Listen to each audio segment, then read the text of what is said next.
I'll be in the YouTube comments.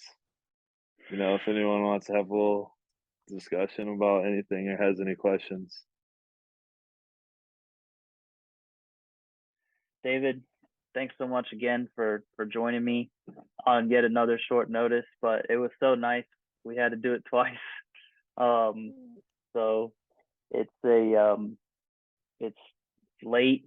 It's a late night here. We're watching the Thursday night football game, Colts Broncos, and there's a million better things we could be doing because this is an awful game. So let's talk a little bit about this ELF championship. Your boy Jackson Erdman bringing home a championship in his first year. So now he's what, a D3 Heisman winner. I don't know the name of the trophy, so I'm sorry. But D3 Heisman winner, you know? It's the Gagliardi. Gagliardi. He's a Gagliardi, trophy winner. He's an FCF champion. So ELF are you. champion now. And ELF champion. So what a ride it's been for Jackson, huh? Have you talked to him at all?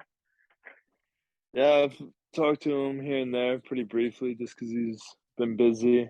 I know he's on a little Euro tour right now. He was down in, I believe, Mykonos, Greece, and now he's up in Copenhagen, just seeing the world, one stop at a time. But as he should, celebrating a long, hard season and coming out on top. So couldn't be happier for him. Yeah, his resume is impressive. It'll be cool to see what he does next. But as far as we did a preview of this game, and I'm not trying to like toot our own horns or anything like that, but I mean we pretty much nailed everything. So we'll go through a little bit of the film here, but we talked about everything that Vienna needed to do to win. They did it. Also, I believe, David, you picked, you had the Vienna Vikings winning 27-24. They won 27-15. I had them winning 24-14 by 2 scores. They won pretty close to that by 2 scores. So I don't want to say we nailed it, but we pretty much nailed it. So yeah, pretty close. Yeah, it couldn't get much closer than that. Should have put some money on it or something. Let me share my screen here. So, can you see this? Yeah. Okay, perfect. Now, I mean, this is pretty cool too. Figured out I can annotate on here. I think you can. I'm not sure, but like, oh yeah. There you go. So, all right, sweet. So we can draw, which is sweet. Did you add this film to Huddle, or how did you do that? I take the clips from ELF through the Game Pass or the highlight. Yeah. I upload it onto my iMovie, and then now we're on a Zoom call that's recorded, so I can draw on it. So it's really high tech stuff we got going on here. Yeah, I love it. But hey, I'll take it. So, want to start off by, I think the biggest reason why Vienna won, right, is they stopped Hamburg's run game. Hamburg couldn't run the ball all day. They tried everything too. They're putting the receivers at wildcat. They were trying everything. And they did a lot of what we said. So do you remember what you said? Like if you were the Vienna Vikings, what would you do to stop the run game? Because I think you nailed it on the head. I forget, can't recall exactly, but I said they'd run something similar to this: 4-2 man across the board with the one high safety. I said that they should probably walk up these 2 like slot backers. So yeah, where your pointer is, but they felt pretty confident in their speed playing off at 8 yards, which I mean it ended up working out for them. They're able to close down, and they did well in the box. So yeah, and what we talked about here is they were going to play a lot of man coverage. You'll probably see a lot of single high, which this is a single high safety look, And then we did say if we were the defensive coordinator for Vienna, we would put our best guy on their best guy. And their best guy is Gene Constance, who's really good, on our best guy, which is Xavier Edwards, which is what they do here, right? It's man coverage. It's man coverage all across the board. Edwards is matched up here with Gene Constance here. Sorry, I'll try and draw it. And then it's man across the board. But what that does is now it's 6-on-5 in the box. So we only got 5 guys blocking, but we got 1, 2, 3, 4, 5, 6 guys for Vienna up to stop that run. And it's tough to run the ball when you're outnumbered in the box. But that's what playing man coverage does.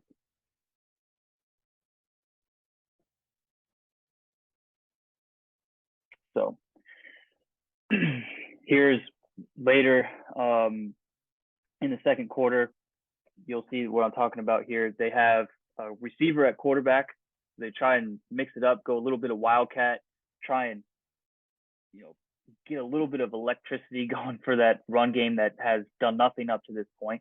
And they're playing man across the board, like we talked about, and they still can't run. And this defensive front for Vienna is so good. I thought that number one, the defensive end was really good for Vienna. When we played him, he was hitting me on almost every single play.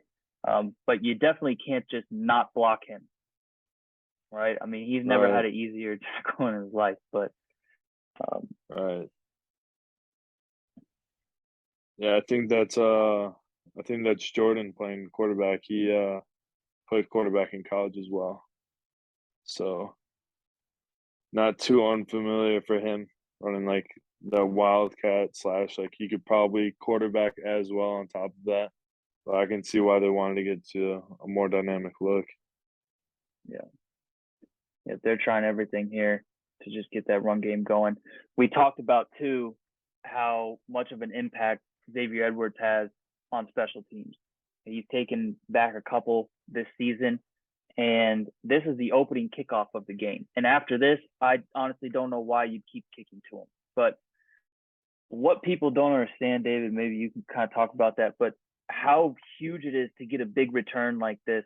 Because, if you were to, in the ELF, the rules are if you were to fair catch this right now, you'd get the ball, I believe, at the 20, it'd be a minor touchback because it wasn't in the end zone. But if you get a kick return to the 40, to the 50, essentially you're gaining to the 40, to the 45.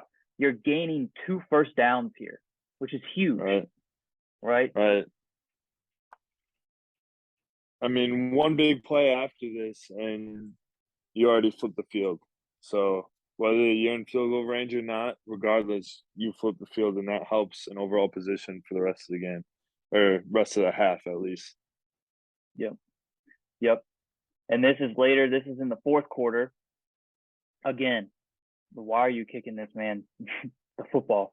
But this is you just got 3-4 first downs that now your offense doesn't have to pick up at a crucial part of the game. Very crucial. You're down 9. Yeah. Sorry, go back. Yeah. No, that's fine. You're down 9. You got 14 minutes left. You probably shouldn't kick to him. Get your defense out there with good field position and see what you can do. And credit to Edwards for making the most of literally every single time he touched the ball. He was an all-star. I'm pretty sure he's a fan favorite. MVP. Not to take anything from Kimmy, he did great as well, but Edwards balled out on another level. It was awesome to see. Yeah, and then this is him at running back, like you said, touching the football. He makes an impact at all phases of the game: defense, offense, special teams, scoring touchdowns here at running back. And then let's talk about Kimmy. I think he was where the heck did he come from, right? I mean, maybe if you've been watching all the Vienna Vikings games, you'd know. But so impressed to see him, and congrats on the MVP. And I'm not even going to try and pronounce his last name because I'll definitely butcher it. But he had some amazing catches, and I think we talked, and here might be Jordan Bua's catch, but you know, between this receiving core of the Vienna Vikings, it's tough to stop, right? Yeah, I mean, they all showed up. Like, you look at this, and we mentioned this in our pre championship game video. We were just talking about how they're gonna hit Bua downfield, and I know this isn't the biggest game, but I mean, this is Jackson just airing it up there for what 30-yard gain, and it's pretty contested. You know, you got a defender coming through your back, and he goes up there with strong hands and comes down with it. That I think, and yeah. I mean, all of his receivers were dependable. I think Kimmy made a great sideline catch inside the 3-yard line. Like, everyone showed up, and that's exactly why they won the championship. I think this just highlights the Vienna Vikings perfectly. First of all, we can kind of talk through the X's and O's of this play if we want, but basically, they're just gonna get. Oh, where's my annotate? There we go. I'm so excited I have this drawing. They're gonna try and get Jordan Bua on this deep crosser, and what makes this play work is the fact that the Vienna Vikings can run the ball. So they're gonna go play action. What play action does is it just draws the attention of this front for Hamburg. And if you try and run this deep crosser, one of the things that can kind of screw you up is if you don't get any run action at all, then and they have nobody out in a route like they do here, then someone's going to drop underneath this crosser. So for here, and we'll watch it, but watch what the play action does to these Hamburg linebackers. It keeps them out of the play. Oh, I got to get my annotate to go away. It keeps them out of the play and kind of sucks them up into the run, which just gives Jordan Bua enough room to work across the middle. And then, like we talked about, Jackson Erdman to hang in there. I mean, this is a tough throw to make. You got two guys all over you here, and then Jordan Bua just makes an incredible catch over an American safety.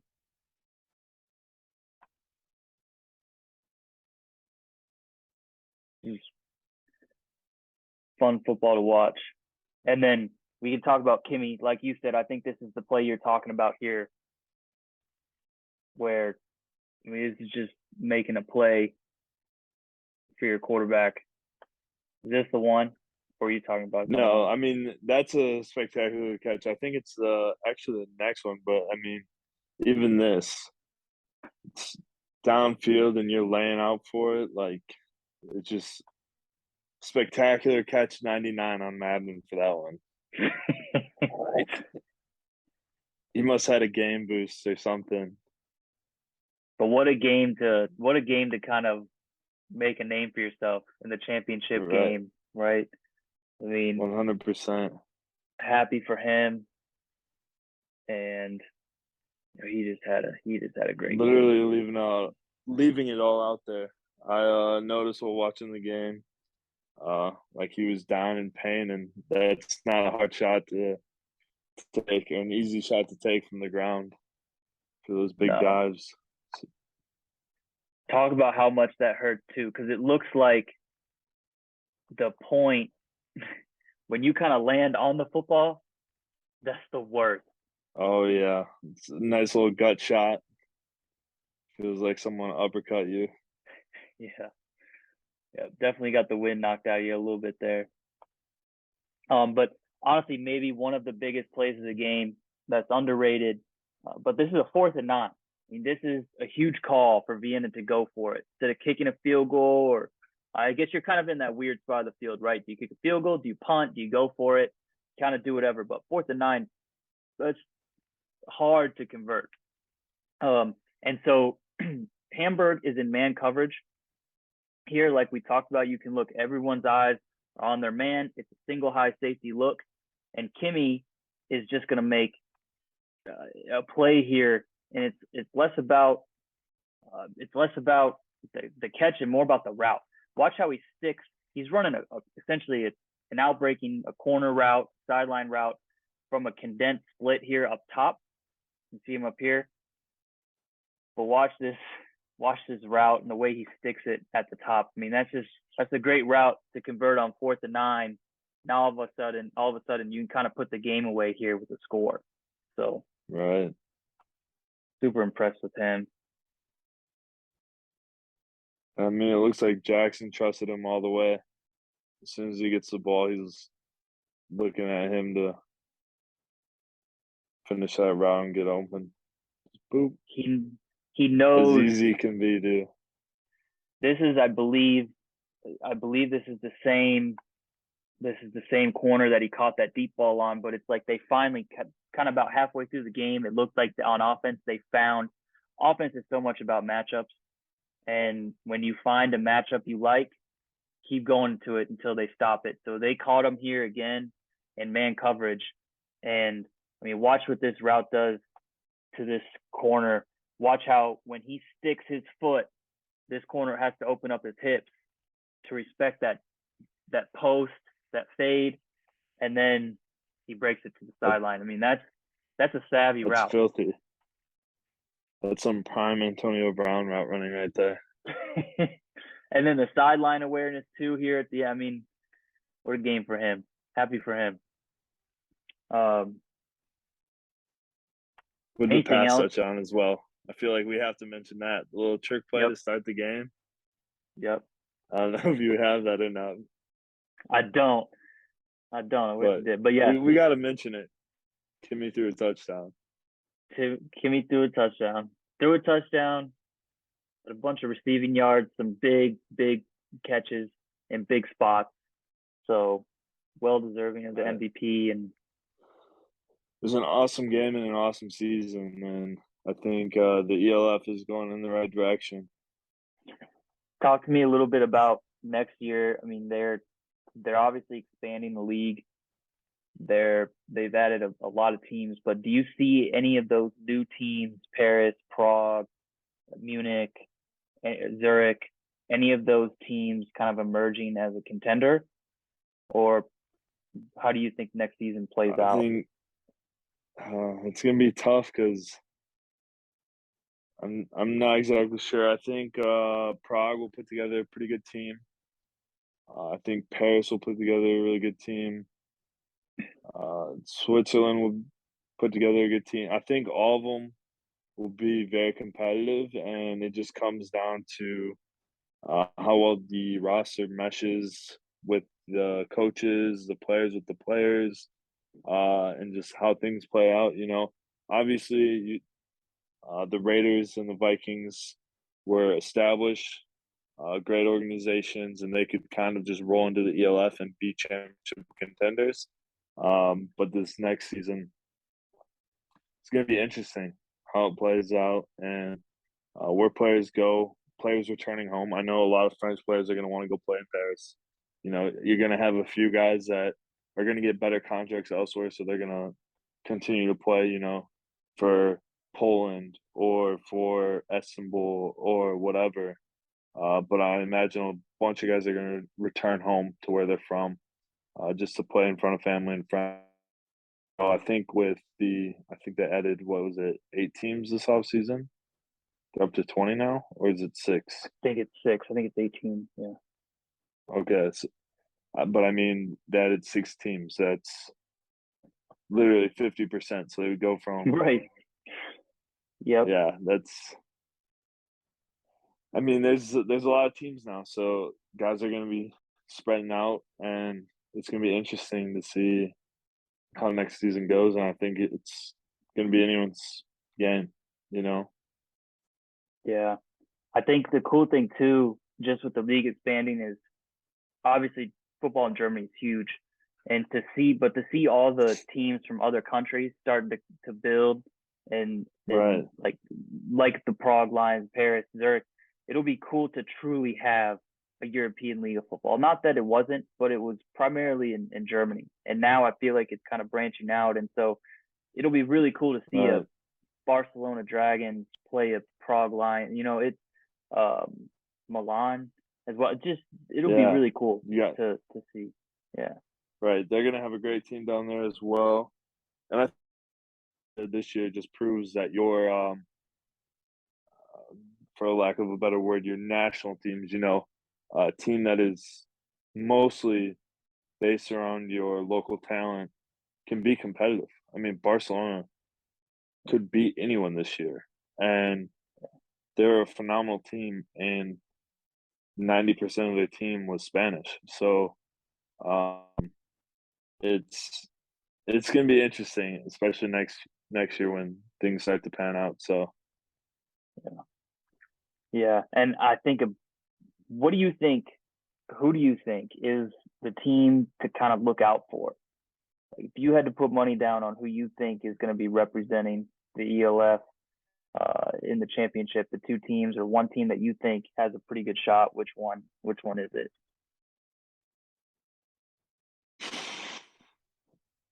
um, it's gonna be tough. You know, uh, I think Vienna has a great chance of going back to back, especially if they resign Jackson and a few other key players. Because I mean, they just have a great squad. Yeah. Bottom. I mean, you're talking about their defensive line.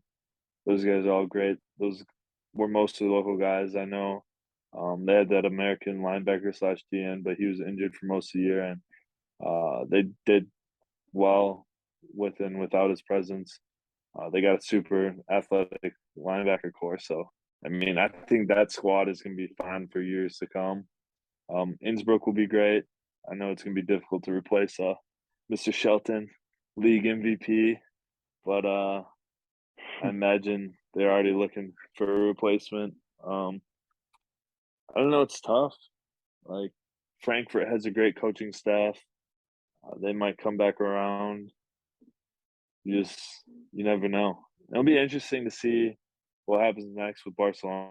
Is Zach Edwards Yeah. going to stick around after his head coach goes to Dusseldorf? Is Zach going to follow him there? Dude, to be honest, I think the Rhine Fire, that's gonna be a dangerous team. That's gonna be, I don't. They might be They the team just to beat. Not that Vienna they just isn't. lost Canoodle. They just lost Canoodle. I saw that. Yeah, congrats to him. VFL, right? Or Yeah. yeah, Yep. that's awesome. Winnipeg Blue Bombers.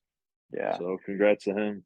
I just think coaching is so big when it comes to this league, and you see all the obviously. I mean, you see the moves that Zurich and the Hungarian team are making, and Yeah. all Zurich's the coaching new staff teams. looks great. Yep. So it's, but I think you're going to be hard pressed to find a better coaching staff than the Rhine Fires next year. Just Yeah. between two former NFL coaches and just and the experience that they have in Europe too. Right. That's gonna be a squad. Plus you add that to the fact that they got 12,000 people coming to games. That's Right. It's going to be super easy for them to sign their local German guys, between Cologne and Dusseldorf. Like, oh, like it's a like drive an extra hour, come play for us. And then on top of it, finding the right Americans. Like you have your import friends, I have my import friends, and like we talk to people, and the Americans I know want to play for Rain Fire because that crowd's amazing. They're putting together this coaching staff. I mean, it's the place to be. So yeah, I definitely think they might be the team to beat next year. yeah. It's gonna be fun. If there's one thing, maybe you can think of one thing that you would change too. I love the ELF. They gotta expand the playoffs. And I know they already talked about how it's only gonna be four next year. I don't get it. I don't know why. I don't know if it's because they don't want to add more weeks. I would take out regular season games to add playoff games, if that's what they need to do, or you just add more. But you want to have exciting games coming down the stretch. You don't want to Right, have games that are meaningless. You saw the NFL added another playoff team a couple years ago. Now it's seven in each conference, right, just because they wanted the games to be more marketable at right. the end. And I Win or hope, go home. yeah. So I hope that they don't keep the four team format, just because Right. you got so many teams in the league now, 18 teams, or so I'd like to see at least six get into the playoff. I think six Yeah, would be great. Whether they divide like north south like conferences and then like sub conferences, and then say like if we compare it to the NFL, you got your NFC and your AFC. Um, then your one seeds get that bye in that 6 team bracket, like you were talking about. I don't think that would be bad whatsoever, and I think that gives incentive for like your really good teams like Vienna this last season to go earn that number one seed. Because I believe it right. was uh, including the buys. I think it was like week 11 or week 12. They sat most of their starters and just took an L just because they could afford to. I'm pretty sure it might have been Yeah, Hamburg. It yeah. was one of the two teams, but It it's was like Vienna. It was Vienna against Warclaw. Yep, they sat everybody there, killed. Everyone's but like, it's "What's going like on?" It's like they rested all their right, starters. They don't care. right. They can. But if you make a 16 bracket for playoffs, you have to compete for that one seed, especially in like a tight running for it. So Yep. better football, essentially, when it comes down to it. Yeah. Yeah. It'll be exciting to see what happens with it. But I think the league's here to stay. I think they proved that, which is the biggest thing. Just having played in Europe since 2018 and Right, how it's all divided out and countries have their own, leagues and now to kind of have your centralized ELF league, I think it's really good right. for And football in Europe. it'll be interesting to see how other leagues continue to respond. Like super tough, like the GFL. Like I understand it's been a huge part of American football in Europe, and whether they continue to compete with the ELF or kind of work with or so what or so forth, because who knows how big the ELF is going to be 5, 10 years from now. Like it'll be interesting. It was awesome to see um, Italy open up because I know that first season they had like a ruling against their players joining the ELF, and now they like backed off and they're like, we need a team. Boom, the Milano Seamen. Here we are. It's What do you great. think of the What do My you think of the name? very interesting. I don't Milan's. It's not even near the sea. So it's where are their seamen? You know what I'm saying? Like that's why I don't understand the name. Uh Yeah, Milano their logo's an Fashionista, anchor. the fashion Uh, capital of the world. Come on, man. yeah, yeah, No, I don't know. I think yeah. and with their kind of like adopting the NFL Europe logos and branding and whatnot, for the like American professionalism. Um, there's other names that they could have used, like the Milano Mean Machines, but who knows? There may be a Mean Machine somewhere else, and hopefully we get like a Scottish Claymores again in northern England. We'll see it. The London Monarchs, they might come around. Does Paris have a name yet? I don't think they've announced. I don't think they've announced the name yet. It's just the Paris football team right now, right? PFT, Paris Caroline. football team. My wife is telling me yes, they haven't announced it yet. What's cool though, because it's a branch and they have giant. Yeah. So hey, we'll see. It'll be a fun year next year, and Yeah, it'll be an interesting maybe off season too. where will we see you next year? I I'm just don't kidding. know. You don't have to answer that. Well, hey, dude, you're awesome. Like, I appreciate it. People don't understand. It's late. David is just talking to me, doing this Zoom call because he's the man. Um, Uh, I appreciate it too, and I'll be in the YouTube comments. If anyone wants to have a little discussion about anything or has any questions, Yeah. I think that'd be awesome.